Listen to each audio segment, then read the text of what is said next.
Boa noite, boa noite. Boa noite a todos. E hoje eu tenho a honra de compartilhar as telas com essas duas mulheres inspiradoras, incríveis, vozes muito ativas nesse momento que a gente vive, né? Que esse assunto do abuso sexual infantil está tão na pauta. Então, hoje eu vou conversar com a escritora Andrea Taubman e com a cantora, atriz, compositora, poeta, tudo de lindo, Bruna Caran. Sejam bem-vindas. Obrigada, meninas. Obrigada. Tamo junto. Obrigada a você, Gi. Oi, Bruna. Oi, querida. Tamo aí. Bom, vamos começar. Bom, para quem não sabe, a Andrea Taubman, ela é autora do livro Não Me Toca Seu Boboca. E aí, eu vou até começar esse papo perguntando... Isso aí, ó. Eu vou até começar esse papo perguntando para a Bruna. Bruna, como que aconteceu? A sua canção foi inspirada no livro da Andrea. O movimento Ninguém Mexe Comigo foi inspirado no livro. O que veio primeiro? Como que foi acontecendo esse caminho? A campanha Ninguém Mexe Comigo, né? Na verdade, foi criada, foi pensada, a gente foi trazida juntas pela Paola Bellucci, que é uma brasileira que mora no Japão, que dedica boa parte da vida dela a lutar contra essa violência, né, feita contra as crianças e os adolescentes. E eu fui convidada através da Corivoz, que é a minha empresa de educação musical, é uma escola de música também, né, de arte, uma escola de canto e de fonoaudiologia.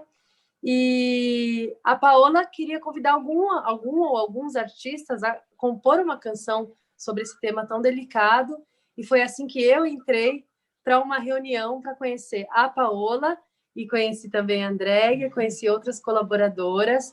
E, na verdade, a Paola mobilizou algumas pessoas para a gente conseguir ter material, ter lastro para falar de um assunto tão difícil, conseguir chegar até as crianças, porque eu confesso que eu, ingênua como qualquer pessoa a princípio, para compor a música, a primeira canção que eu comecei a compor era no sentido de ajudar a mãe a identificar um possível assédio ou abuso.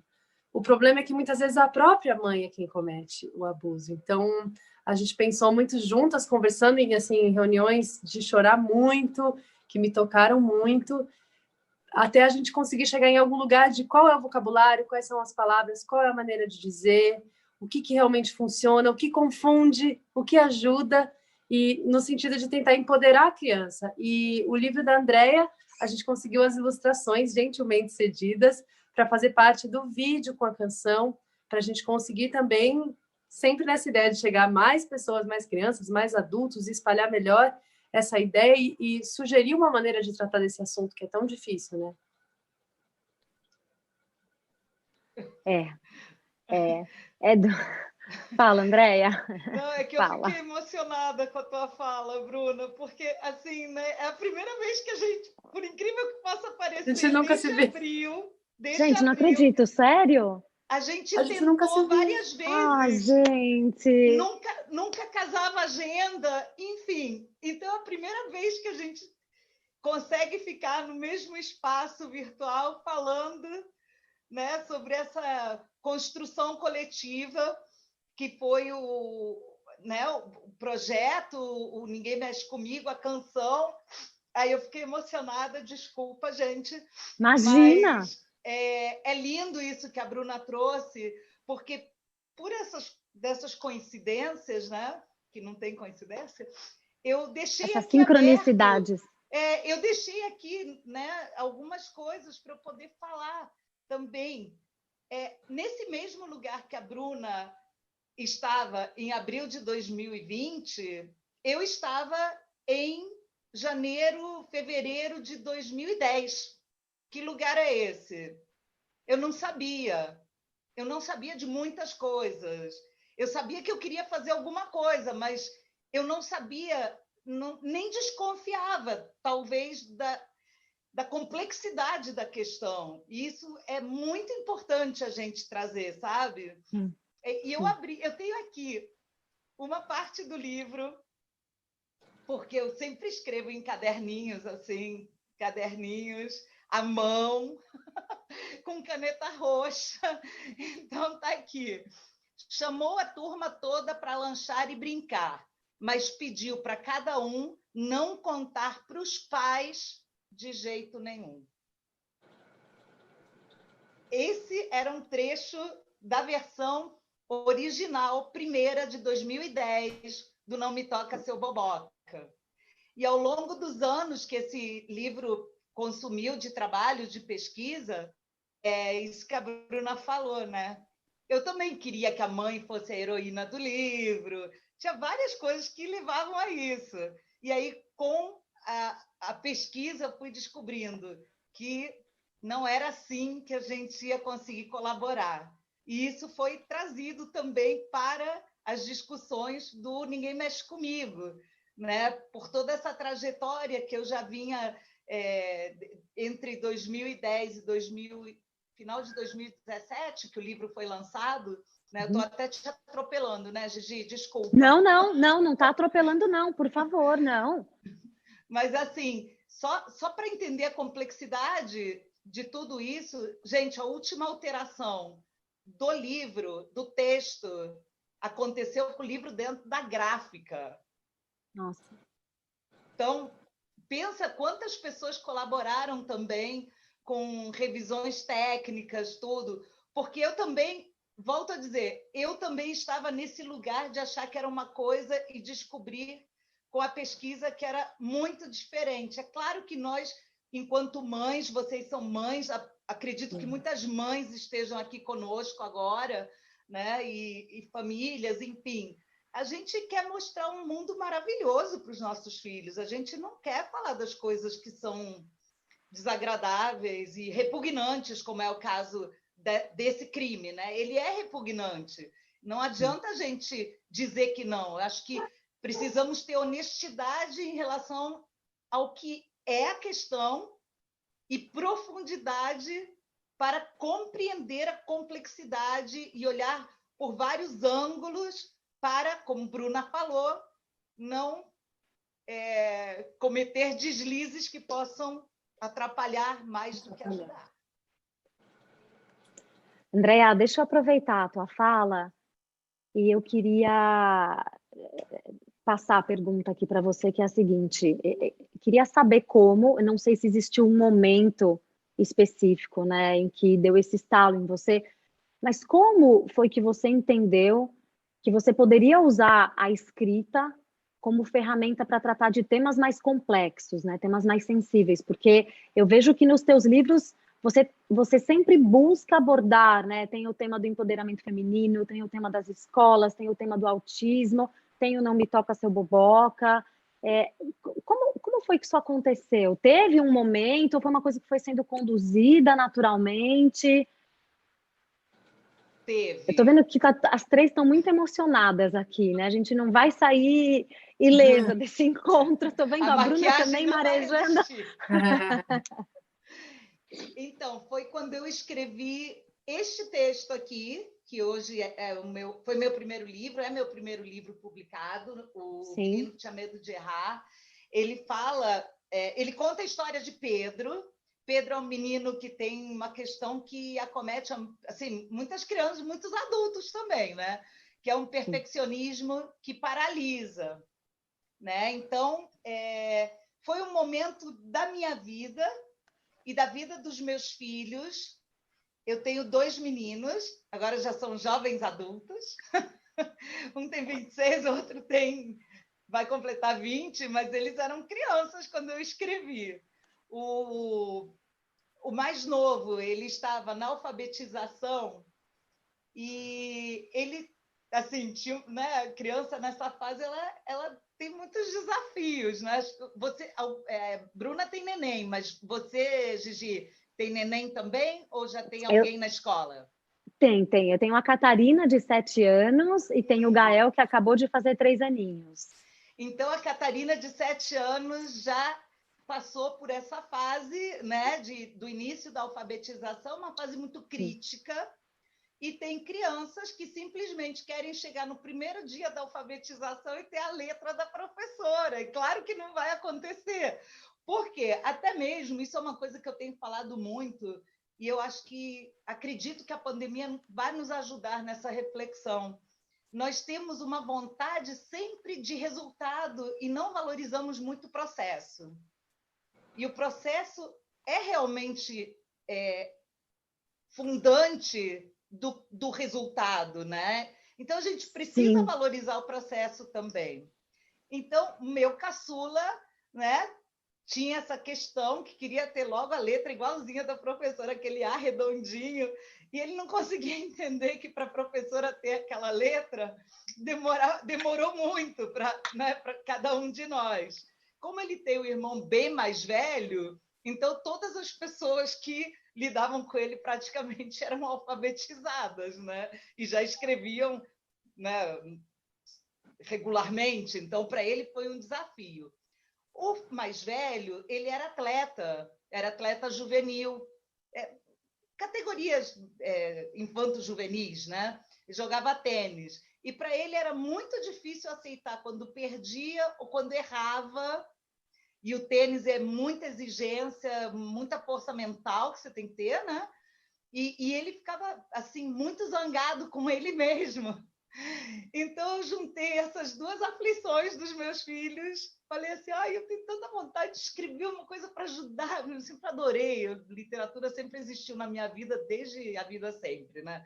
Então, aí uma amiga minha, que é designer, falou assim, André, escreve que eu ilustro. Olha como nasceu a minha literatura. Nossa, foi em foi 2008. Assim. E o livro foi publicado no finalzão de 2009. Foi até muito rápido. Normalmente são processos que demoram bem mais, né? Para uma editora querer ter o livro. Enfim, tem gente que demora 6, 8, 10 anos para publicar o primeiro livro. Para mim foi até razoavelmente rápido. Eu respondi, Gigi? Respondeu super. Tá bom. Respondeu super. Bruna, deixa eu te perguntar, vou passar quase que a mesma pergunta. Esse tema do abuso sexual infantil era uma coisa que já estava te circulando, já era uma coisa que você estava buscando plataformas, pessoas, colaboradores, já era uma coisa que já era um chamado que estava vindo, que estava te perseguindo, ou isso realmente foi uma coisa que aconteceu pelo outro caminho, né, da Paola te chamar para ingressar a campanha? Conta um pouco para a gente, né? Qual foi o incômodo que te trouxe aqui? Eu nunca tinha feito nenhuma ação nesse sentido de proteção à criança. No meu trabalho como cantora, existe muita preocupação com justiça, com humanizar as pessoas, né? O meu disco mais recente, que chama Alívio, é sobre a arte como uma ferramenta de união, de conscientização, de luta, até de alegria, de cura, né? Então, eu estava nesse universo de saber que a arte tem uma função, uma missão social, que o artista tem uma missão. E aí achei muito bonito receber um convite assim. Confesso que foi uma das poucas vezes que me pediram uma canção sob encomenda. E a minha história com a composição é muito periclitante, cheia de inseguranças. Então, eu sempre fui cantora desde criança, mas comecei a compor. Compunha na adolescência, depois parei. Nos meus discos primeiros não tem nenhuma composição minha.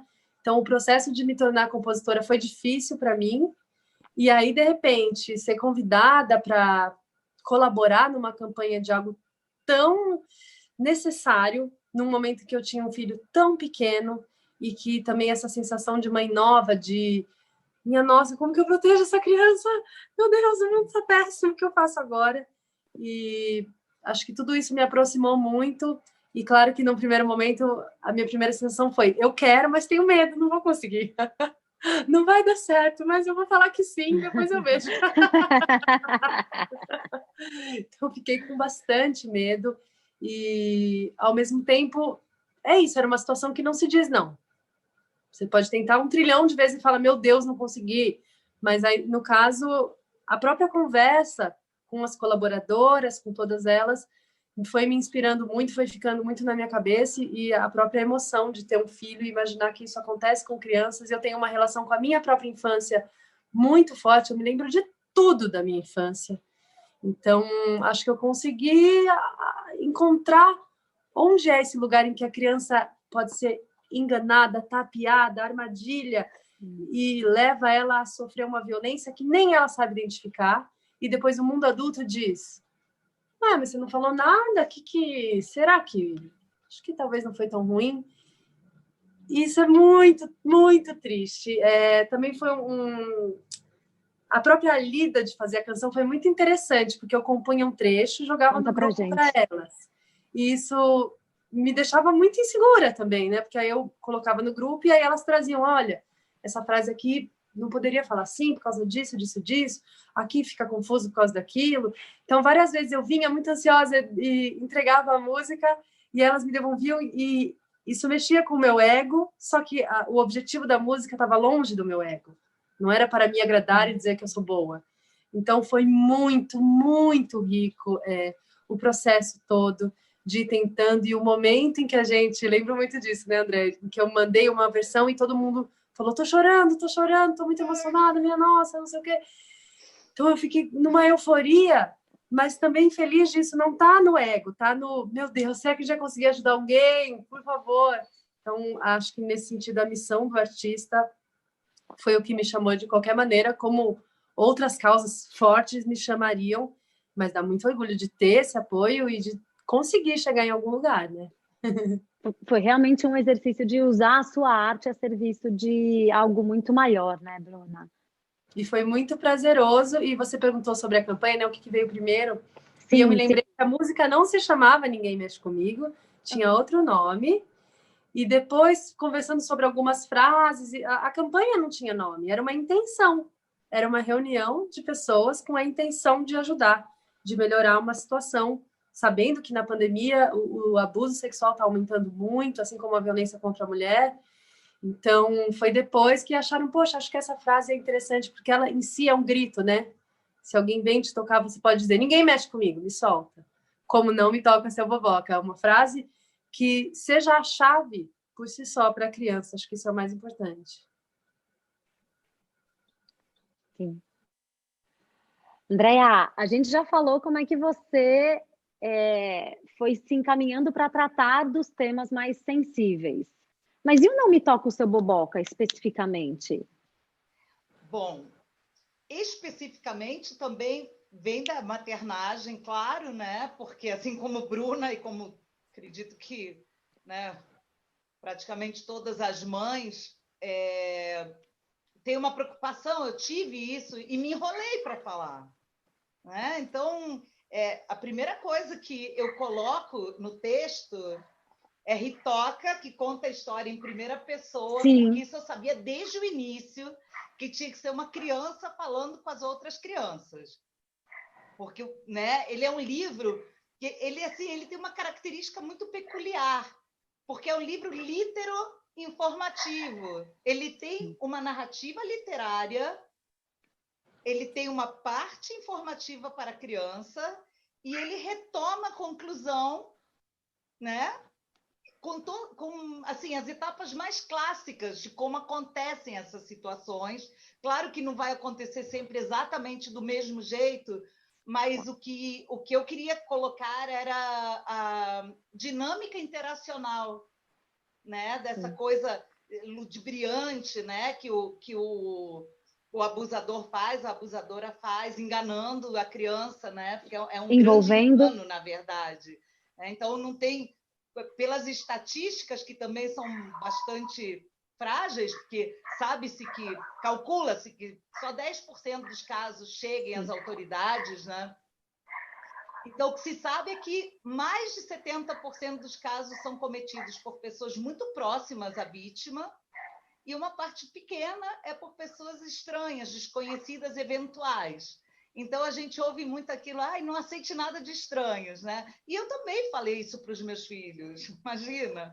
Mas eu sabia que tinha alguma coisa além, eu não queria... Eu tive dificuldade para falar sobre isso. E olha que eu sou uma mãe que fala sobre tudo, mas voltando, é porque a gente não quer mostrar o que é horrível no mundo, a gente quer dizer para os nossos filhos, olha, você veio para cá com muito amor e eu quero que tudo de melhor aconteça para você. Então, quando a gente precisa falar das coisas ruins, a gente se enrola mesmo, se atrapalha, né? Por outro lado, eu fui voluntária numa casa de passagem. Eu ia te perguntar sobre essa casa de passagem. Conta pra gente. Eu acho que é lá que nasce a minha literatura, embora assim, o menino que tinha medo de errar, eu falo que eu dedico aos meus filhos e a mim. Mas a vontade de escrever e de transformar lágrimas em letras, eu acho que vem muito dessa experiência que eu recomendo para todo mundo, porque eu posso garantir que você entra uma pessoa e sai outra dessa experiência. Todo mundo pudesse, pelo menos, passar um tempo como voluntário num abrigo, acreditem, a vida muda, sabe? Tua perspectiva muda muita coisa. Então, ali eu convivi com crianças vítimas de vários tipos de violências, de vários tipos de deficiências, doenças, enfim. Foi uma experiência que, sabe, nossa, muito enriquecedora na minha vida. E eu convivi com crianças que tinham passado por esse tipo de violência.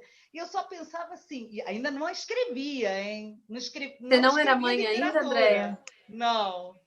Foi antes de começar a escrever. Tá. Que eu fiz esse voluntariado, eu comecei no ano 2000, me aproximei da casa, só visitando, não sei o quê. Mas quase todo mundo acontece assim, você começa visitando, levando alimento, levando roupa, não sei o quê, e aí acaba se envolvendo no trabalho da casa, e é quase inevitável isso. E aí eu saí em 2008, eu me afastei em 2008, fiquei 8 anos nesse caso.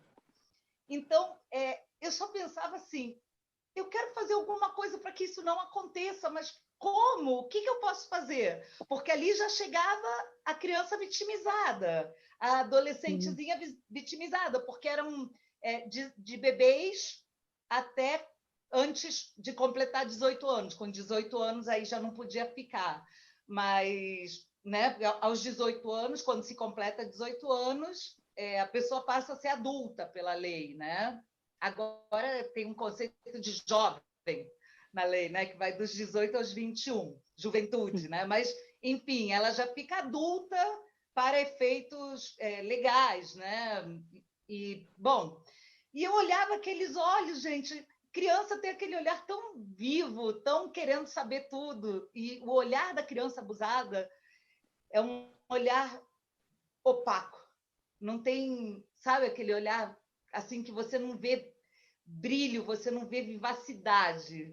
E aquilo me rasgava a alma, porque eu via, naqueles olhos, eu via uma ferida na alma daquelas crianças. E eu só pensava assim, meu Deus, o que eu posso fazer? E aí, em 2010, como eu falo, né? Ritoca me procurou. Ritoca veio falar comigo, né, Ritoca? Falou assim, escreve. E foi assim, e aí eu comecei a escrever, foi no início de 2010. Não são processos fáceis. A verdade é que são processos, quando você vai falar de algo assim, eu demoro muito quando eu tenho que escrever essas questões, porque é uma responsabilidade muito grande falar de coisas horríveis, né? E falar de coisas horríveis de um jeito que não seja horrível, que seja capaz de dialogar com a criança dentro das possibilidades dela, né? Minha internet caiu, que bom. Não, mas voltou, foi e voltou. Não, voltou. Você deu uma travadinha e voltou. Deu uma oscilada. Andréia, sabe o que eu acho mais incrível do seu livro? E até compartilhar aqui e perguntar para a Bruna também se ela sentiu também esse detalhezinho do livro, porque é o seguinte, quando você acha que o livro, eu senti um pouco assim, quando você acha que ele acaba, ele não acabou.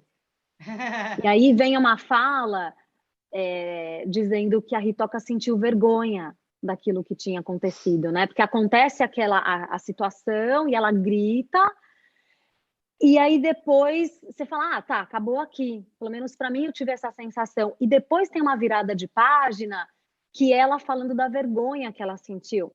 E essa foi a hora que eu caí em lágrimas, porque essa é uma fala muito importante. Eu vi um documentário um tempo atrás sobre homens que sofreram abusos quando pequenininhos, né? Entre os 5 e 10 anos de idade. E uma coisa que era unânime entre eles, né, uma fala unânime entre eles, era de que a grande crise na idade adulta, quando esses problemas todos começaram a pipocar, né, de crise de pânico, de não conseguir se relacionar com as pessoas, de não conseguir ter um relacionamento, e aí de ter filhos e olhar para o filho e vir tudo à tona. E uma fala que era unânime era o que isso faz de mim, né? Sendo que eu não percebia aquilo como um abuso, né? Aquilo era prazeroso de alguma forma. Então, eu senti prazer com aquilo. O que isso fala sobre mim, né? E fala muito desse lugar da vergonha de não ter entendido o que era aquilo, da vergonha de alguma forma ter gostado daquilo. E aí, quando eu cheguei nessa parte do seu livro, né, que fala da vergonha, eu achei aquilo tão importante de ser colocado, né, porque isso é uma coisa que pode simplesmente segurar a criança, né, de não ter coragem de falar, porque tem vergonha daquilo que acabou de acontecer, ela se sente culpada, ela acha que de alguma forma foi ela que provocou aquela situação. Fala um pouco, vamos falar um pouco sobre isso, gente. Desse trecho, desse insight que você deve ter tido para falar dessa parte da vergonha. Isso também está na letra da Bruna, né? Que foi uma sim. Assim, foi uma das questões que nós levantamos. O que seria essencial? Porque, gente, o livro ele é uma síntese de uma dinâmica interacional muito complexa. E a canção é a síntese da síntese. Então, sim. assim, são desafios gigantescos, né? Uma vez o grande escritor, o Agualusa, falou assim: escrever para crianças é algo muito difícil, porque para adulto você tem uma vastidão de palavras, e para criança você vai ter que falar tudo o que você quer falar com muito pouca, assim, em poucas palavras, né? Então, em poucas páginas. E uma canção é ainda mais desafiador, porque você tem pouquíssimas estrofes, não é isso, Bruninha? Conta, Bruna. Rimar, ter métrica, ia ser legal. Né? Então, você tem, quando a Bruna colocou a culpa não é sua, ouça bem. Por quê? Tem algumas questões que elas são que elas fazem parte de uma estrutura de como esse abusador cala aquela criança. E você falou uma coisa que é muito verdadeira. Nas minhas palestras, eu sempre falo assim, gente, é porque falaram para nós de um jeito, nós repetimos do mesmo jeito, porque a gente, né, falaram para a gente desse jeito, a gente continua falando do mesmo jeito, mas enquanto a gente só repete, a gente não busca conceito, a gente está sempre repetindo. Então, uma das coisas que a gente precisa aceitar, né, e que é difícil para todos nós, é aceitar que aquele negócio, a criança é um anjo, mas anjo não tem sexualidade. A sexualidade não é o ato sexual, a sexualidade é tudo que é referente ao prazer, ao que te dá prazer, ao que te dá vontade de fazer, ao que te dá felicidade. Tudo emocionalmente está ligado, né? E assim, o corpo da gente, ele reage desde que a gente é super bebezinho, desde que nasce, até desde antes, né? Na barriga, o neném, quantas vezes a gente vê, né? Faz ultrassom, tá lá o neném chupando o dedinho. Isso já é algo prazeroso. Então, a gente fala assim, porque as crianças são anjos. Enquanto nós falamos isso, o abusador, a abusadora, sabem que não são. Então, nós temos que ter essa coragem amorosa de romper com certos mitos, para a gente poder ter a coragem amorosa também de defender nossas crianças, mas defender com informação, não com eu acho que, né? E uma das informações, estudando, porque ao longo dos anos eu fui participando de simpósios, seminários, no Tribunal de Justiça, conversando muito com psicólogos que atendem crianças nessa situação, vitimizadas, enfim, teve muita gente muito generosa que veio comigo e que me deu esse suporte, né? Então, eu sabia que tinha algumas coisas que eram chaves para desmontar essa estrutura que é utilizada para culpabilizar a criança, para calar essa vítima. E uma delas era a questão da vergonha. Tanto que a Ritoca diz assim: fiquei envergonhada, tive medo de que achassem que era eu a culpada por ter entrado nessa tremenda enrascada, né? E aí, eu sempre coloco nas palestras a seguinte questão, porque é importante a gente colocar numa perspectiva com dados de realidade. Um menino, uma menina, no 3º ano do ensino médio, quando vai para um passeio com a escola, ela leva um papel para casa e o que está escrito ali embaixo? É uma autorização que tem que ser assinada por quem? Pelo responsável. Pelo responsável. Pelo responsável.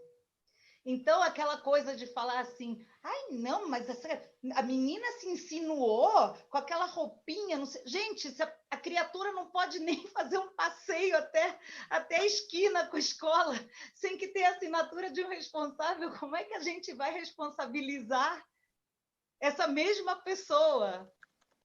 Gente, compara o que eu estou falando.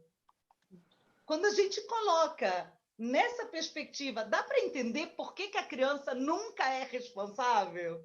Por que não existe prostituição infantil? O que existe é exploração sexual de crianças e adolescentes. Alguém que está se valendo daquele corpo infantil para ganhar dinheiro. Então, acho que tudo isso a gente precisa começar a romper, sabe? Outra coisa que eu coloco aqui na fala de Ritoca, quando ela conta para os amigos e diz assim, olha, tem gente que age como tio Pipoca e às vezes está bem perto de você, né? Então, uma das coisas que ela fala fica essa te Ritoca, ela é ameaçando. demais, essa Ritoca. Ela é demais, né? Ela é muito empoderada, ela é muito dona dela, é incrível, assim. O que ela tem, Gigi, e todo mundo, e Bruna sabe disso, ela tem orelha em pé. E ela tem, ela cheira a encrenca, ela tem intuição. Cabe a nós, adultos, não calar a intuição da criança, não desqualificar a narrativa da criança, dizendo criança inventa, criança mente, porque isso, gente, é escolher o abusador, é escolher a abusadora, e não escolher a nossa criança. Quando nós falamos isso. Então, Ritoca diz assim, e fica te ameaçando e dizendo que coisas ruins vão acontecer se por acaso você contar, e que ninguém vai acreditar no que você falar, que muda a verdadeira história se fazendo de inocente, tentando te convencer de que quem procurou foi você, eu só quis te acompanhar. Porque isso é a fala clássica. A criança ela não tem ideia, gente. Quando a criança não tem ainda dados de realidade, né? Principalmente dos 2 aos 6 anos, até perto dos 7, ela acredita. O adulto é uma referência, então ela acredita. Se o abusador falar assim, se você contar, eu vou matar teu cachorro, eu vou bater na tua mãe, você nunca mais vai ver a tua mãe. A criança não quer que a mãe desapareça, não quer que o cachorro morra. Ela nem questiona se ele tem ou não condições de fazer isso, ou como se faz aquilo. E Fala, até Bruna. interromper de leve, porque é interessante a gente falar isso. Você falou sobre a sexualidade e a criança não tem o vocabulário para contar. Opa, quase caí aqui. Então, a criança conhece o toque de carinho. O que você não sabe o nome, como você conta o que você não sabe o nome? Então, eu me imagino, eu não passei por isso na minha infância, mas eu lembro da relação com os adultos ser um pouco de isso é certo ou isso é errado? É assim que se faz ou é assado? Eu já levei tapa da minha mãe assim por ter falado uma coisa que eu mesma não sabia o que era, porque eu repeti que alguém, entendeu? De falar palavrão. A relação com os adultos, acho que está mudando, mas tinha essa coisa muito de aceite o que eu estou te dando, e o que eu conheço de toque é o toque carinhoso ou é o toque me repreendendo, né? Então eu disse tomei um tapa na boca porque eu falei um palavrão. Não existe o toque sexual. O que é isso? Para quem que eu conto? Que medo, que vergonha, a sensação é estranha, sendo prazerosa ou não, de qualquer jeito, acredito que leva um medo, a uma intuição de que isso pode ou não pode? Essa dúvida. Então, como eu vou contar uma coisa que eu não sei o nome, tenho dúvida, e acho que justamente o livro, a canção, as campanhas são para ensinar os pais a darem palavras para as crianças. E eu imagino, eu até li aqui alguém perguntando Sim. Pode entrar. Entra na pergunta. Desculpa, né? Como que a gente ensina a minha sensação e intuição como mãe e da minha memória como criança é muito permitir que a criança fale mais, sabe? Imagino que se meu filho ou qualquer pessoa da minha família, priminhos pequenos que eu tenho, me disserem, tal pessoa me tocou, ao invés de dizer, o quê? O que você está falando? Sabe assim, a reação de adulto desesperado? É dizer, mas como que foi? Aonde? O que ele disse? Que dia? Mas foi assim ou foi assado? Porque a gente precisa deixar o canal aberto. Se a gente tem uma reação extrema, desesperada, a criança vai falar, não, isso vai escapar. E aí a gente perdeu a quebra do silêncio, e o silêncio é o escudo do abusador. Sim, a gente precisa dar voz às crianças, né, meninas? Dar voz. Totalmente. E não apenas dar voz, mas eu tenho falado isso muito nos encontros sempre, porque é um questionamento que também vem junto com todo esse meu incômodo, que é essa coisa de que desde muito pequenas as crianças elas não são escutadas com relação àquilo que elas se sentem confortáveis ou não, né? Nos corpos. Então, por exemplo, desde pequenininha, olha lá o seu tio, vai lá dar um abraço, você não quer abraçar? Não, vai abraçar o seu tio. Como assim? Não tem educação? Poxa, tô criando uma filha sem educação, vai abraçar o tio, vai pro colo da avó, vai dar um beijo não sei aonde. E eu tô batendo nessa tecla porque eu acho que é aí, desde esse ponto, que a gente começa a minar a potência da criança com relação ao próprio corpo dela, do que pode, do que não pode, porque depois, se acontecer uma situação de abuso, nem ela entende direito, acho que é tudo tão confuso, já é muito confuso, né? E aí, de repente, mas será que eu posso dizer não para isso? Porque, afinal, a criança parece que desde sempre ela é ensinada a aceitar essas pequenas faltas de respeito mesmo com o limite que ela está colocando ali. E de uma lógica também, né, de que a criança não vai entender as coisas, então não vou falar para ela. Acho que isso, em vários sentidos, na nossa educação, a gente não sabe explicar para uma criança o que é a morte, a gente não sabe explicar o que é namorar, o que é casar, como é que tem filho, o que acontece. Então, eu acho que realmente a criança se sente excluída, então ela não tem como romper essa barreira e acessar, ainda mais para, lembro disso, eu fiquei conversando com a minha cunhada, que é psicóloga na época, eu liguei até para minha cunhada para saber o que eu ponho nessa falar da letra. Me salva aqui. E aí ela disse que para a criança também existe a questão de eu sou criança, eles mandam, né, os adultos. Como que eu vou contar para um adulto que outro adulto fez uma coisa? Exatamente. Como que eu me coloco? Mas isso aí, gente, é o tal do adultocentrismo, né? Nós temos uma sociedade adultocêntrica, a criança ela é excluída em tudo. Em que lugares você tem ambientes para a criança, sabe? Eu acabei de fazer uma formação, existe o Plano Nacional pela Primeira Infância, eu acabei de fazer uma formação para fazer o Plano Municipal pela Primeira Infância, tentar fazer aqui no meu município, tomara que dê certo. Mas aí, quantas vezes nós somos desrespeitosos? A criança tem um lugar menor, sempre tudo Sim. que é infantil...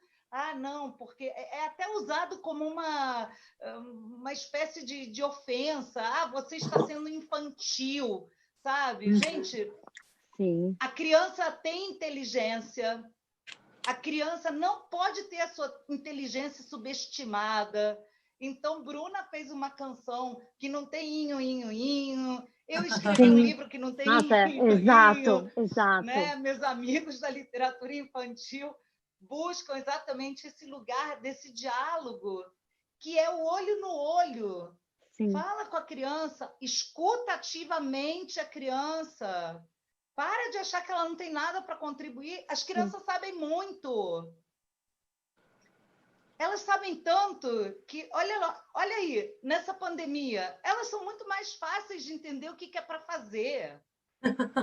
É sério isso, gente. Diante dos desafios, ela sempre tem mais noção do que é para fazer, sabe? Porque elas operam nós. A vida vai passando e nós ficamos cheios de certezas. Como elas não são cheias de certezas, elas conseguem lidar muito melhor com os imponderáveis. Nós agora temos que parar e ouvir mais do que nunca as crianças. A gente não está conseguindo lidar com essas incertezas e elas conseguem lidar muito melhor do que nós. Vamos falar a verdade?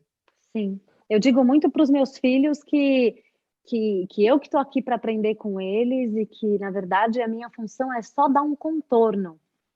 Porque há 7 anos que eu mergulhei numa viagem incrível que é de profundo aprendizado com essas crianças, sabe? A Catarina e o Gael, assim, diariamente...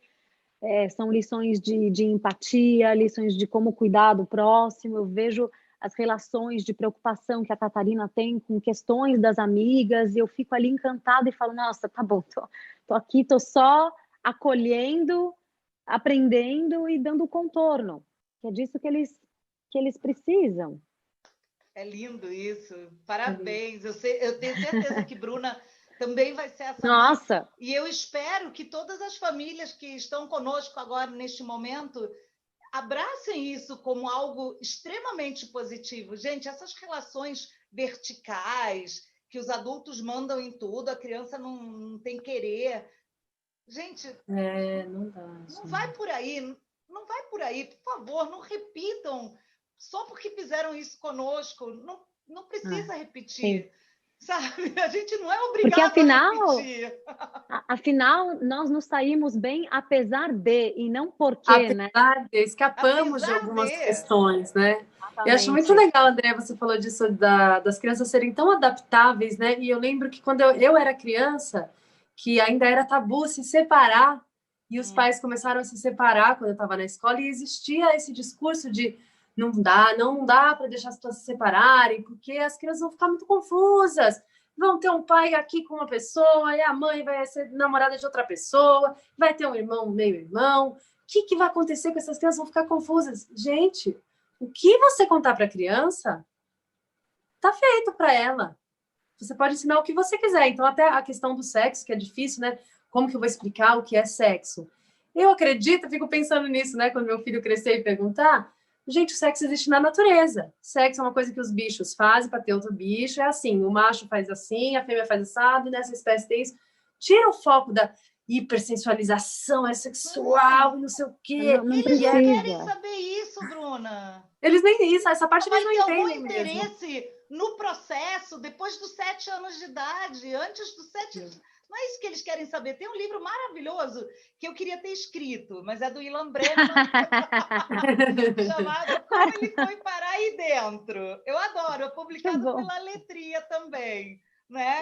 Que é uma criança pequena o Ilan também é psicólogo, né? E a criança pequena, a menina, né? Vê a vaca prenha e o bezerrinho, e ela, ué, como é que ele foi parar aí dentro? É muito legal esse livro. Gente, quando a gente começa a entender cada fase, porque isso é importante, a gente conhecer o desenvolvimento emocional da criança para poder responder o que elas querem saber. Não o que a nossa cabeça de adulto sabe, mas o que ela quer saber. Até isso é respeitar a criança. O que a lei nos traz, né? E eu gosto, a nossa legislação, ela, gente, é um capricho, tá? O artigo 227 da Constituição, eu sempre falo isso, que a gente não tem a menor intimidade com as nossas leis, né? Sim, é verdade. Eu tive agora pesquisando. Não, me coloco nesse lugar também, porque eu aprendi em função da pesquisa do livro, né? O artigo 227 coloca a criança como uma pessoa, sujeito de direito, pessoa em condição peculiar de desenvolvimento. O ECA traz isso. Gente, isso é lindo. É lindo, é uma pessoa em condição peculiar de desenvolvimento. Então, o que cabe a nós que temos que zelar pela proteção integral dessas pessoas em condição peculiar de desenvolvimento? Acho que a primeira coisa é a gente descobrir que desenvolvimento é esse. O que cada fase, mais ou menos, aquela criança está apta e vai apresentar. Claro que nem toda criança é igual, mas a gente tem mais ou menos saber o que são essas fases é fundamental, gente. A gente precisa saber. Para ver, por exemplo, se a criança traz uma narrativa que não combina em absoluto com o que ela pode saber, né? E nas minhas palestras eu brinco, eu falo assim, ô Bruna, rapidinho aí, fala uma frase em etrusco, por favor. Não, né? Você não sabe falar etrusco, sabe? Alguém sabe falar etrusco? Então, se você não sabe falar etrusco, você não consegue falar uma frase em etrusco. Se a criança não tem como saber aquele conteúdo, não tem aquele repertório, de algum lugar ela tirou e ou ela foi exposta, ou alguém falou, ou alguém fez. Isso é muito interessante também, a gente falou muito nas reuniões sobre os sinais também, né? Não dá para a gente só esperar como adulto para proteger uma criança que ela conte. Até porque contar é muito difícil. Eu, lembrando da minha infância, criando a campanha assim com vocês, fiquei pensando, se tivesse acontecido comigo, eu não teria contado. Eu não tenho a mínima dúvida. Fui uma criança muito tímida, muito envergonhada, não conseguia conversar com a minha mãe sobre coisas mais que para mim eram mais proibidas, né? Sobre festa, sobre beijar, não sei o quê. Então, eu não teria contado. Então, agora, como que a gente faria, né? para conseguir trazer isso? Eu começo o livro, a Ritoca começa falando isso. Eu tenho uma história para contar, foi uma coisa que me aconteceu, meio difícil de entender, muito difícil de falar. Eu ia falar isso. Os sinais são, por exemplo, a criança mudar de comportamento muito brusco, chorar muito. A gente viu até uma notícia recentemente. Não consegue dormir bem. Tem aversão a algum adulto específico, também já ouvi de pessoas que sofreram, às vezes que nem lembravam, mas que aquele parente, a pessoa não consegue mais estar perto e não lembra por quê. Olha que coisa forte, né? Nossa. E não lembrar. A gente viu uma notícia de uma menina que deixou um bilhete para a mãe, escrito: mãe, o fulano mexe comigo. Que a mãe conseguiu resgatar mesmo a criança, né, de uma situação de abuso. E muito interessante que ela conseguiu mandar o bilhete, e aí dizia na reportagem que a mãe estava desconfiando, porque chorava muito, implorava para ir para o trabalho, implorava de qualquer jeito, me leva, me leva, me leva. Então a mãe conseguiu fazer um flagrante. A história é horrível, mas a gente pensar que pode ser uma dica, sabe? Qualquer desconfiança, ou nunca deixa a criança sozinha com um adulto só, por mais que confie, cheque 2 vezes, a gente não sabe, porque às vezes o abusador é uma pessoa acima de qualquer suspeita. Geralmente. Ou uma boa pessoa socialmente, né? Ah, um cara é Geralmente é bacana, isso. não. Essa é a grande dificuldade. Meninas, eu vou ler algumas perguntas aqui que estão chegando, pode ser? Vai lá. Principalmente da Fábia, a Fábia Avelino. Ela faz duas perguntas bem, quer ver? Muitas famílias, a primeira, muitas famílias têm receio de falar de educação sexual com as crianças. O correto seria falar com elas desde cedo? Segura, que aí eu já vou emendar na outra pergunta da própria Fábia. O que podemos fazer para ajudar as crianças que foram abusadas a não se sentirem culpadas? Será que a gente consegue responder as duas ao mesmo tempo? São duas excelentes perguntas. Né?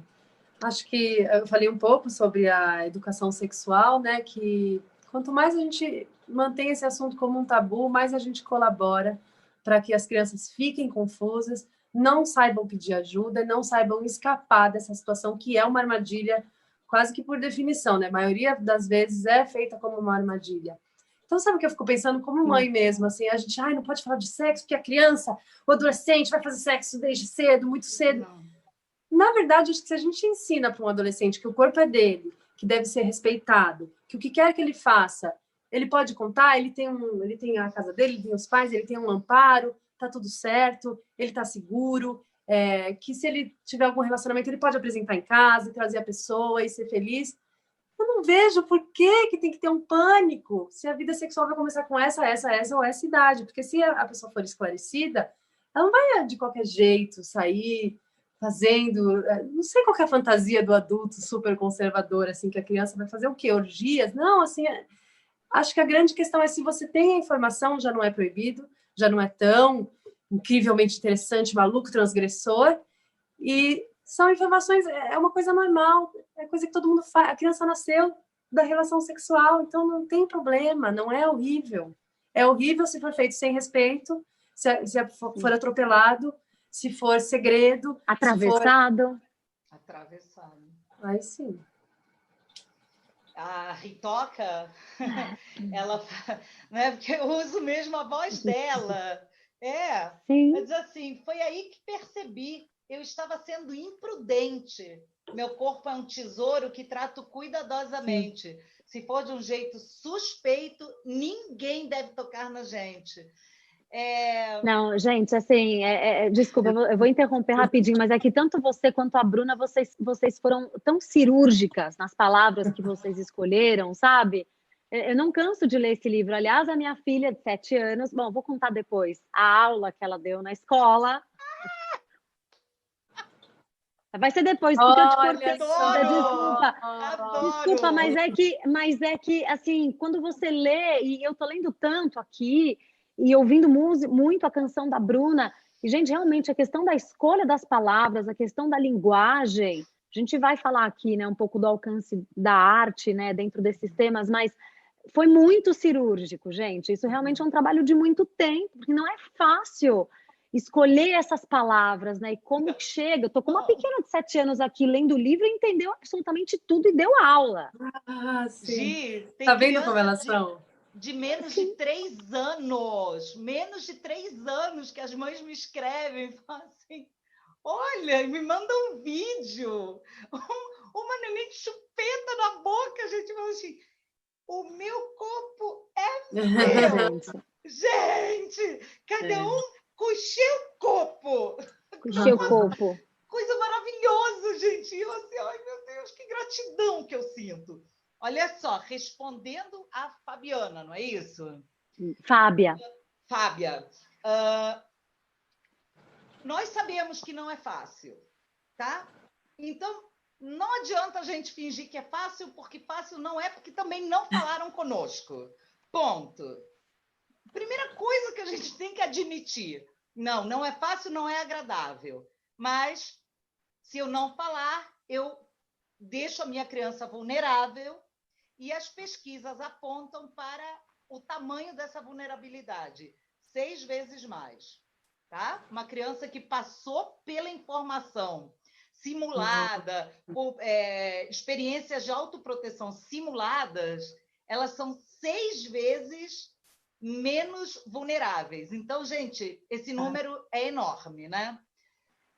A editora Letria, com todo capricho, e eu colaborei também, algumas psicólogas, uma pedagoga, preparou este manual aqui. Ele está disponível no site da editora Letria, que é aletria.com.br, Espaço do Educador, Manual do Professor. Ele chama Manual do Professor porque foi idealizado também para ser utilizado em escola, tá? Mas é um guia de leitura que traz várias dicas, fala de como, antes de contar, como a gente começa essa contação, o depois, as interlocuções, tem muita coisa aqui, várias dicas. Se a gente se sente meio desconfortável, eu não sei como é que eu vou fazer. Gente, pega esse manual aqui, ele é muito bacana. Andréa, onde que consegue esse manual? Eu não conheço, eu não sabia da existência do internet manual. mesmo tem, dá para baixar o PDF. Tá. Dá para baixar o PDF. É porque, às vezes, eu mesma, quando eu mando para o exemplar assinado e tal, eu mando sempre com o manual impresso. Mas tem na internet, tem lá no site da Letria. Essas questões, gente, elas são fundamentais para a gente respirar e, como eu falo sempre, você não tem coragem de falar, deixa a Ritoca falar. Deixa que a Ritoca fala. Sim. Deixa que a Ritoca conta a história dela. Por isso que o livro foi escrito em primeira pessoa, uma criança mais informada, informando outras crianças, para dar a mão amorosamente para o adulto que se enrola para falar sobre isso, que ninguém falou com ele quando ele era criança, entrou na adolescência sem nem saber direito. Às vezes o melhor professor é a internet, que é o péssimo, né? Normalmente é o péssimo, porque a questão vai vir toda torta, né? De um jeito que provavelmente não vai ficar bom, né? Então a gente precisa pensar nisso. É tudo uma questão de escolher como você vai fazer isso. Porque igual a Bruna falou, que vai acontecer, vai acontecer. Você tem que escolher o que você vai proporcionar para a tua criança, para o teu adolescente. Você vai proporcionar o calar e deixar que o coleguinha ou que a pornografia ensine? É isso? Você vai deixar navegar solto na internet? Porque eu acho curioso isso, né? Gente que fala e deixa o menino, a menina sozinha na internet horas. Por favor, vão ao site SaferNet, que lá tem muita dica fundamental. Como acolher a criança que passou por isso? Jamais questione se aquela narrativa é real ou não. Mas tem certeza? Mas como assim? Fulano, ele é nosso amigo, é seu tio, é seu avô. Nunca faça isso. Se a criança traz um relato desse, para tudo. Desliga o celular, desliga a televisão, desliga a rádio. Agacha no olho da criança e diz assim: conta que eu quero te ouvir. Primeira coisa fundamental. Não faz cara de espanto, cara de horror. O que eu faço? Tá? Não grita. Engole, porque você é o adulto da relação. Lembre-se disso. Engole, deixa a criança falar tudo, não questiona absolutamente nada do que ela está falando. Tenta pegar o máximo de detalhe, porque eu sei que a gente fica num nervoso na hora de ouvir um relato desse, que dá um desespero, né? Mas respira e tenta ouvir tudo que a criança está falando para pegar detalhes dessa narrativa. Não faça perguntas fechadas. O que é uma pergunta fechada? Gente, isso aí eu aprendi estudando isso aqui, tá? Vocês conseguem ver ou tá ao contrário? Muito bem. Não, super bem, não. Então, no site da Childhood Brasil, tem muita dica disso que eu estou falando, tá, gente? A Lei 13.431 de 2017 trouxe um método, tá, que garante a escuta protegida e evita a revitimização da criança que passou por uma situação dessa, tá? Então, ali tem muita dica, mas essas 3 coisas que eu falei são as mais importantes, assim, é o passo número 1. O que é uma pergunta fechada? Mas fulano botou a mão... Tá. Pergunta fechada é aquela que a resposta é sim ou não. Por quê? Você não pode induzir a resposta da criança. E aí vem tudo que a Bruna falou. O adulto é uma referência para aquela criança. Ela já é geralmente uma pessoa conhecida, uma pessoa do afeto da criança, que tem acesso àquela criança afetivamente, né? Então, ela está muito confusa no momento em que ela revela. Ela não sabe o que é aquilo. Vamos pensar nisso, gente. Tem horas Sim. que a gente quer passar a primeira e sair cantando pneu, mas tem horas, gente, que é impossível. Com criança mais em situação de violência, a gente tem que se preparar. Quando a gente entra em contato com a informação, por isso que eu falo, gente, a informação nos protege também. Protege a criança, mas protege a nós.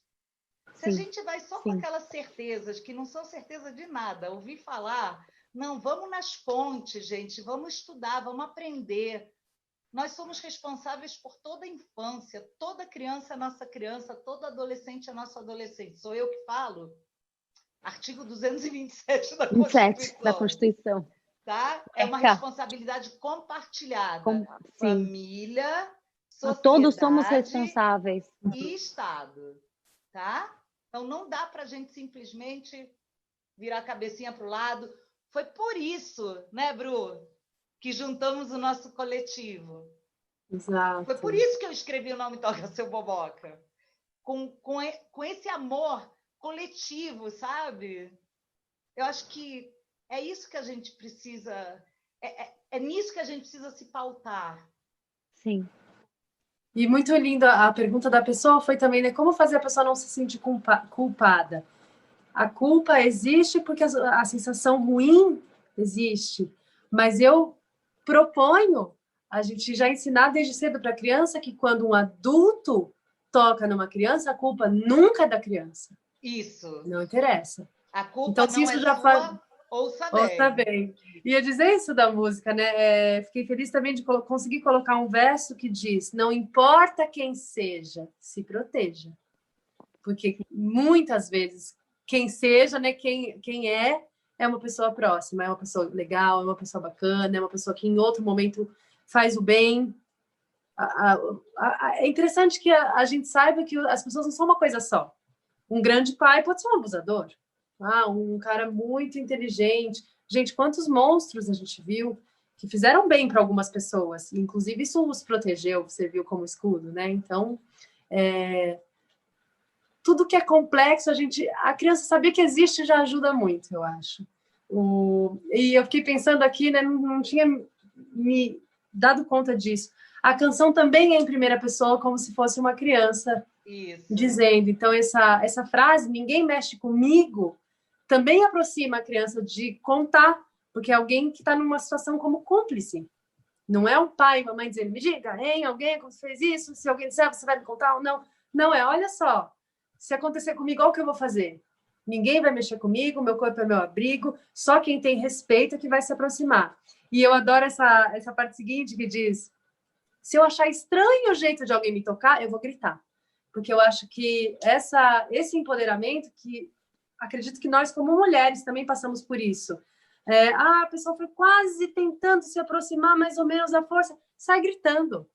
É melhor ser louco do que acabar ficando na dúvida e deixar alguma coisa pior acontecer. Sai gritando, vou ensinar isso para meu filho. Se eu achar suspeito... Não, e colocar... desculpa, o jeito colocar... de alguém me... Não, desculpa. Fala, Bru, desculpa. Porque essa sua fala, você está colocando a criança como protagonista, né?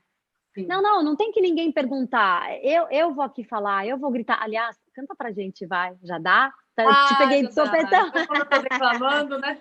Você está declamando, eu estou aqui, não canta pra gente.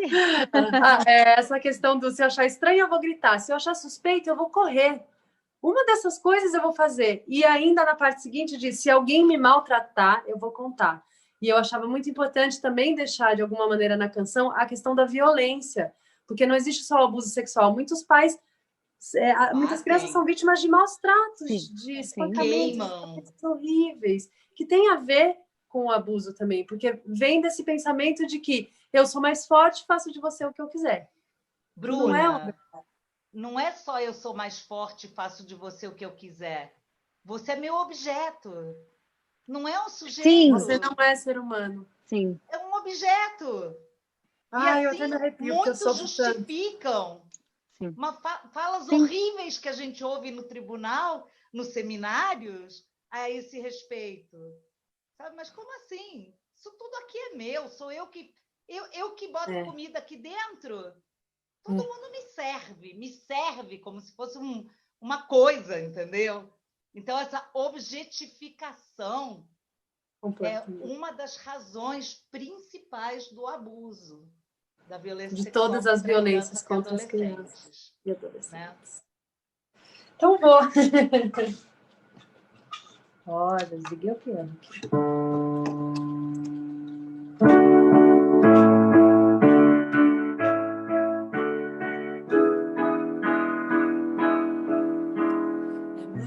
Importante ser valente, e ser valente é ser confiante, que gente pequenina já é gente, e toda gente pode ser gigante.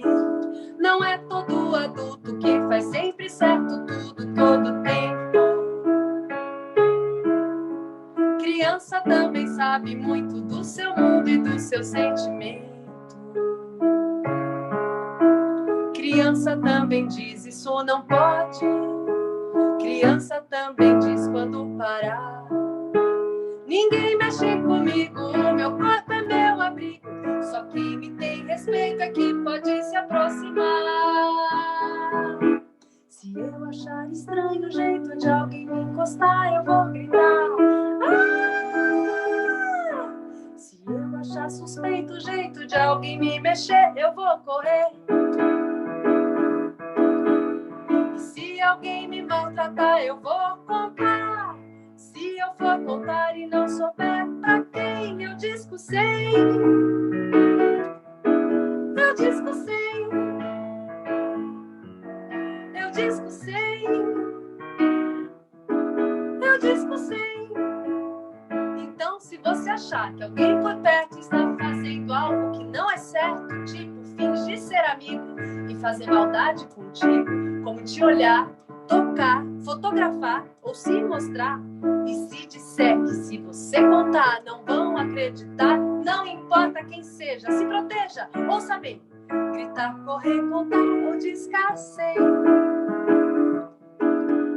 Ninguém mexe comigo, ninguém mexe comigo, não.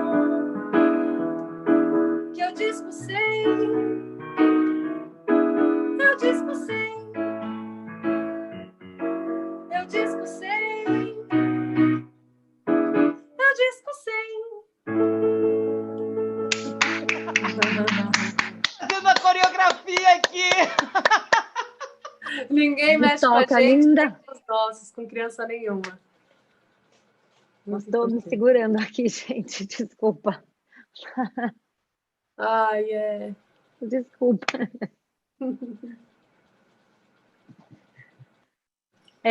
Eu vou tentar retomar aqui. Bom, vamos lá. Eu vou conseguir. Eu estava assistindo. Bruna, obrigada. Ai, querida, eu sei que é difícil, a gente que é mãe agora, depois dessa campanha, de tanta notícia que a gente está vendo, alguém até falou assim, a escola tem que ajudar e tal, na verdade a escola ajuda, inclusive eu li que esse é um dos motivos, né, pelos quais está aumentando a violência, né, a escola seria um lugar possível da criança contar, sem aquela opressão de casa, se isso acontece em casa. Então, se a escola está fechada, como que a criança vai contar? Vai contar online, né? Então, isso é muito complicado, mas sempre com meu filho, assim, antes de dormir, agora eu rezo com ele, falando que toda criança tem o mesmo carinho e a mesma proteção.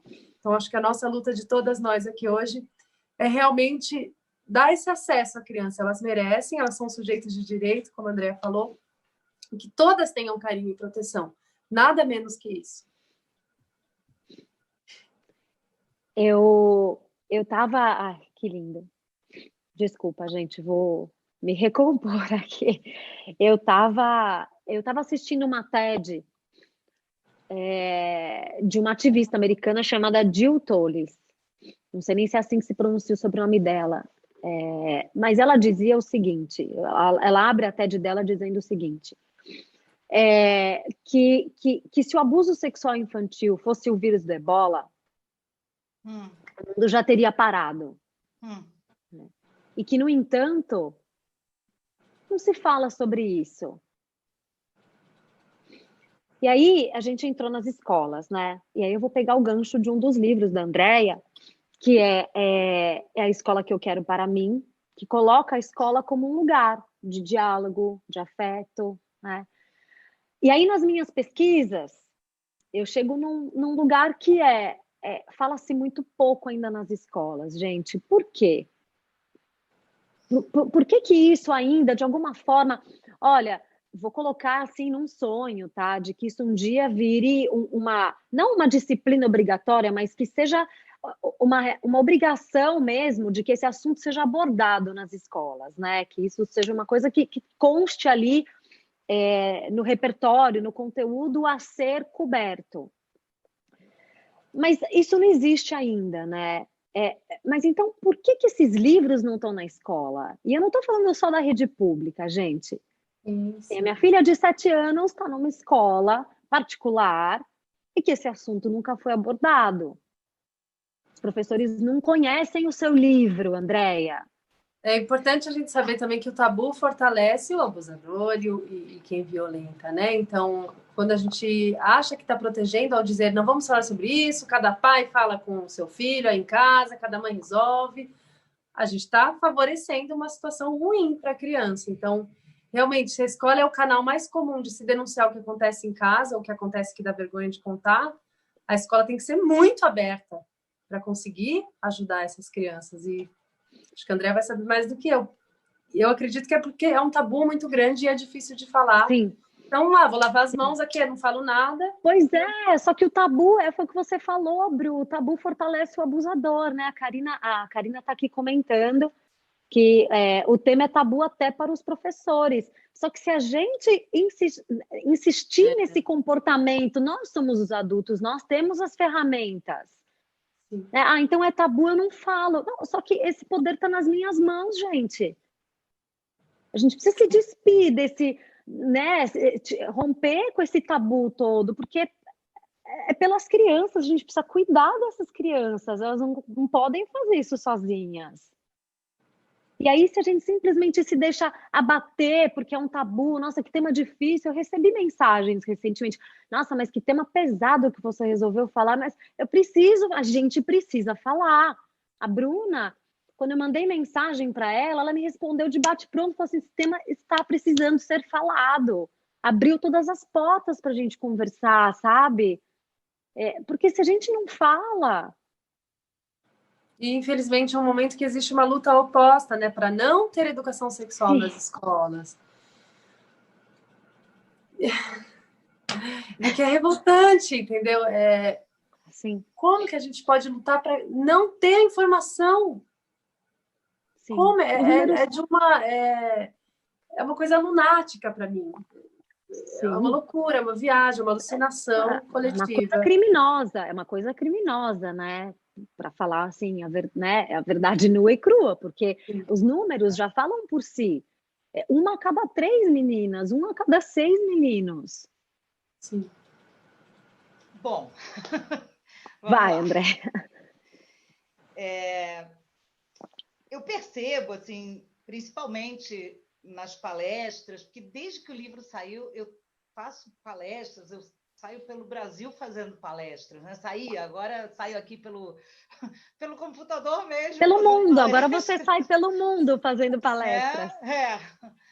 Mas que eu vejo, gente? É exatamente isso. As pessoas têm muito medo de falar, porque. E eu falo isso com muito amor, tá? Porque ninguém falou com elas. Porque o professor está lá, tem milhões de coisas para fazer, porque a escola, no modelo que a gente tem, é um modelo. E esta pandemia escancarou isso. Eu fiz uma série de 7 lives chamada Infâncias e Relevâncias. Foi uma série de 7 lives ao longo de 7 semanas, começou em 7 de julho, com o professor José Pacheco. A gente começou justamente... O que acontece? A pandemia escancarou que o modelo de escola que nós temos não nos ajuda, não ajuda as crianças. Nós já vivemos no século XXI cheios de desafios, cheios de demandas, e a escola continua no século XIX, e os professores, uma grande maioria dos professores é do século XX. Então, nós precisamos de novos pactos, a gente precisa repactuar. A sociedade precisa se colocar nesse movimento de repactuar, se colocar sabe assim, no seu lugar, dizer, putz, eu não sei como fazer agora. E eu acho que a pandemia veio escancarar muito isso, né? Eu não sei como fazer agora.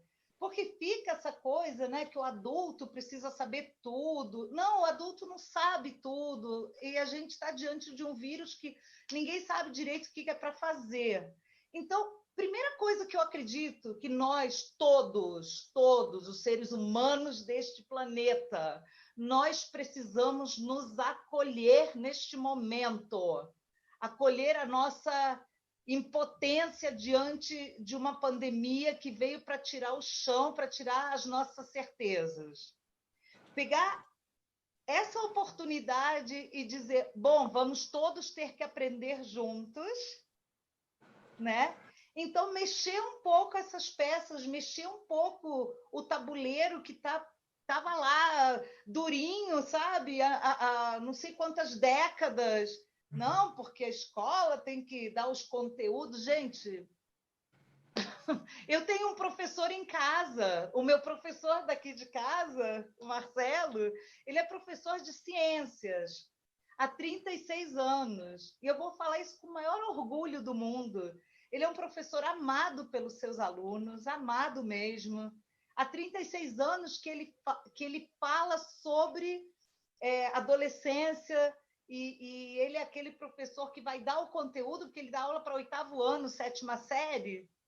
Então, é ele esse professor que vai falar para os meninos e as meninas como que acontece a reprodução humana, vai falar sobre as transformações do corpo na adolescência, e há 36 anos que ele não tem uma aluna grávida na adolescência. Porque ele responde dentro do que a ciência diz, ele responde o que os alunos e as alunas perguntam. Então, gente, vamos dizer assim, tem algumas coisas que podem nos ajudar. Nas palestras, eu vejo como as pessoas entram temerosas e como saem aliviadas, porque realmente a informação nos liberta dos medos. Sim. Nos liberta de verdade. A educação nos liberta. A falta de informação é que nos atrela a alguém que diz, você vai te acontecer isso, vai te acontecer aquilo. E aí, quando você descobre, né? Eu amo muito o Chapeuzinho Amarelo de Chico Buarque, né? Quando a menina descobre que lobo, se falar muitas vezes lobo, vira bolo. Bolo de lobo fofo. Bolo de lobo fofo. Gente, então é isso. A instrução, a informação, isso nos liberta e a gente fica mais forte, a gente fica mais seguro do que a gente vai falar.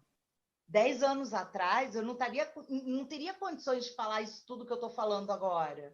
E eu me sinto feliz por ter aprendido com pessoas de saberes, nossa, super profundos, né?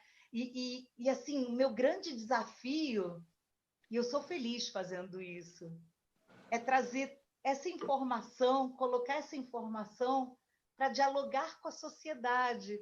Porque, assim, o pessoal do direito dialoga muito entre o pessoal do direito. O pessoal da educação dialoga muito entre o pessoal da educação. O pessoal da literatura, muito entre o pessoal da literatura. Mas, gente, a questão da violência sexual contra crianças e adolescentes, ela envolve muitas questões. Então, nós precisamos dessa troca de saberes e de levar esses saberes de uma maneira que as pessoas possam alcançar amorosamente. Sim.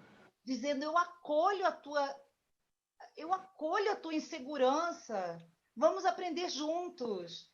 Mas sim, é o lugar da gente agora, sabe? Eu não sei como é que vai ser o retorno à escola, quantas crianças terão passado por violências, e aí eu vou dizer, gente, eu não fico publicando, porque são informações reservadas, mas, assim, a quantidade de professoras antes da pandemia que vinham e me diziam: Ritoca salvou minha aluna de 5 anos. Meu aluno conseguiu falar. Uma vez eu estava numa escola, uma professora me chamou para um canto e disse assim: eu contei a história numa outra escola e formou uma fila. Formou uma fila, gente. Quer dizer, a encrenca é muito maior do que a gente pode... calcula-se só 10% que a gente tem noção. Sim. Então, acho que, número 1, vamos acolher o nosso medo. Sim. Número 2, vamos tentar entender realmente em profundidade. Como eu falo sempre, questões complexas não são resolvidas com soluções simplórias, gente. A gente precisa se disponibilizar a entender que o troço é complicado mesmo, que a gente precisa buscar informação de qualidade, não pode se conformar só com uma coisa superficial, porque vai muito além do partes íntimas, ninguém pode tocar nas suas partes íntimas, até porque a maioria dos abusos não começam com toque em partes íntimas, então precisa ser falado o antes, né? O como acontece, o como vai acontecendo. A gente precisa entender que não é onipresente. A criança, então, precisa ter instrumentos de autoproteção. E que, para a gente abraçar isso tudo, a gente precisa se abraçar e se acolher primeiro, porque nada disso que eu estou falando é muito simples. Sim. Nossa, Andréia, com certeza. Mas não fazer é escolher o abusador. É isso. É isso. Isso vai totalmente de encontro com a minha fala, que até a Karina comentou aqui, que ela fala... Ai, meu Deus, perdi a Karina, que ela fala assim: eu acredito que a gente não deve julgar o adulto como se ele fosse obrigado a saber como lidar. Não. E isso é a mais pura verdade. Lógico, a gente tem que acolher também o adulto, né? Mas com a gente certeza. Mas a gente precisa olhar para isso. A gente precisa se disponibilizar. Exatamente. Porque é isso, não dá para simplesmente olhar para o outro lado. Esse assunto é uma dureza, eu não quero olhar. Assim, se você não olhar, ele não vai embora. Olha só. Exato. Ele não vai embora. Não vou olhar, não vai parar. Fingir que não existe, varrer para debaixo do tapete, esconder dentro do armário, não vai fazer com que o problema desapareça. Vocês sabem o que isso faz? Com que o problema aumente, engorde. Aumente. Fique forte. Aumente. Meninas, olha, vou ficar aqui 25 horas falando com vocês, mas a gente está aqui já faz 1h30, para mim faz 15 minutos, mas então, eu queria propor o seguinte, queria que vocês... eu quero fazer uma última pergunta para a Andréia, mas, Bru, se você tiver... eu comecei a live chamando a Bruna de Bruna, já estou tomando como Bru. Porque a gente ficou muito amiga nesse momento. Eu já vou até fazer, enfim, se você, Bru, tiver outros questionamentos, alguma coisa que você quiser trazer para a gente amarrar, mas eu quero fazer uma última pergunta para a Andrea, que é o seguinte: a gente vai falar do tema, mas sair um pouquinho dele. Andrea, não tem como a gente terminar essa live sem a gente se posicionar com relação ao que aconteceu com o seu livro recentemente, né? Então, para quem está aqui, também que não está sabendo direito o que aconteceu, queria que você contasse um pouco, queria só começar fazendo essa introdução de que não dá para cobrir um santo descobrindo outro, Não. né? Não dá para você Não. encarar uma luta colocando outras questões muito importantes num plano muito inferior, né? Então, eu queria que você falasse um pouco, né, do que aconteceu com o Não Me Toca Seu Boboca. Bom, gente, no dia 19 de agosto, eu recebi de um querido amigo, inclusive do Sistema de Garantia de Direitos, companheiro aí de ativismo, disse assim: recebi um PDF aí do teu livro, isso aí é autorizado? Aí eu olhei o PDF, vou fazer um resumo, tá, gente? Está correndo por aí uma versão adulterada, mutilada, não autorizada e que suprimiu toda a parte informativa e o fechamento da narrativa, que é o que você falou, Giovana, quando a gente acha que o livro termina... Acha que o livro acabou, sim. Né? Não, ainda tem toda uma parte. Começaram a passar esse tal arquivo, são 14 páginas de PDF. Vem a capa do livro, ela tá tipo espremida, mais magra, assim, distorcida, num semicírculo incompleto.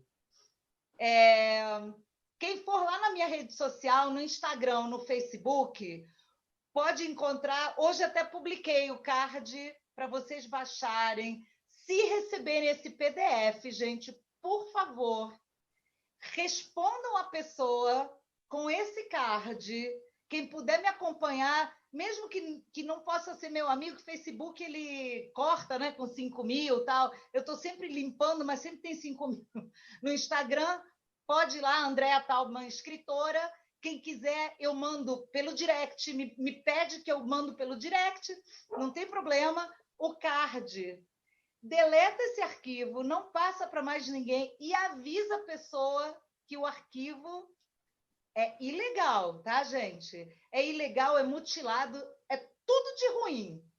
E com esse PDF, nós não protegeremos criança alguma, tá, gente?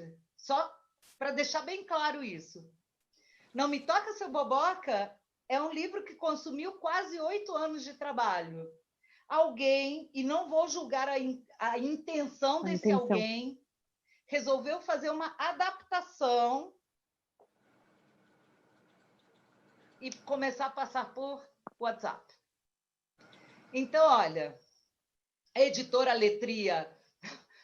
O livro não é caro, gente. O livro custa menos do que um lanche de fast food com um brinde, né?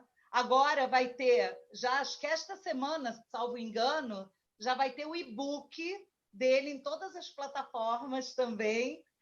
O livro físico, ele está com cupom Não Me Toca 10, ainda tem desconto e frete grátis todo mês de setembro. Gente, é algo que, desculpa, um mau jeito, né? Mas que não vai desaparecer em meia hora na primeira ida ao banheiro do nosso filho, né? Então,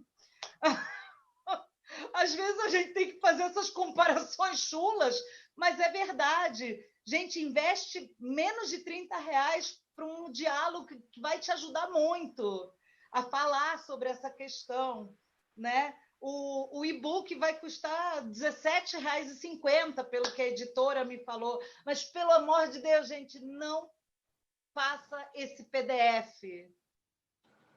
Please, por favor. Graças. Bru, considerações finais. Só queria dizer que, de qualquer maneira, a gente está aqui porque a gente está tentando criar o maior número possível de possibilidades de proteger, de ajudar, de empoderar as crianças. Então, é o livro, então é a canção. Você não sabe como falar desse assunto? Cante a música junto, brinque de falar sobre esse assunto. Existem maneiras, não é porque é difícil que não existe maneira. Então, a gente teve que ser corajosa e enfrentar esse monstro, mas ele ficou cada vez menor. E isso vira uma tendência. É muita alegria estar nessa campanha. Eu vou só fechar com uma frase. Meu filho tem 26 anos, o meu mais velho, né? Perto da idade aí de vocês. A primeira creche que ele tinha 6 meses, e a diretora era uma pessoa incrível. E ela me disse uma frase que pauta tudo que eu escrevo. Ela disse assim: não há nada que um adulto possa fazer por uma criança melhor do que uma criança faz por outra. Não, é sensacional essa frase. Muito, muito. Então, quanto melhor a nossa criança for, mais bem fará para outras crianças, né? Por isso que a Ritoca é essa criança aqui, gente. Eu nunca poderia ter escrito a história de Ritoca se não fosse ela mesma contando essa história. Sim. Sim. Obrigada pela oportunidade, Gigi. Obrigada, Bruna, Gigi, pela iniciativa, pelo nosso encontro. Meninas, e que muito faça obrigada. alguma diferença. Amém. Boa noite. Um beijo, meninas. Obrigada, obrigada. Tchau, Até pessoal. Tchau.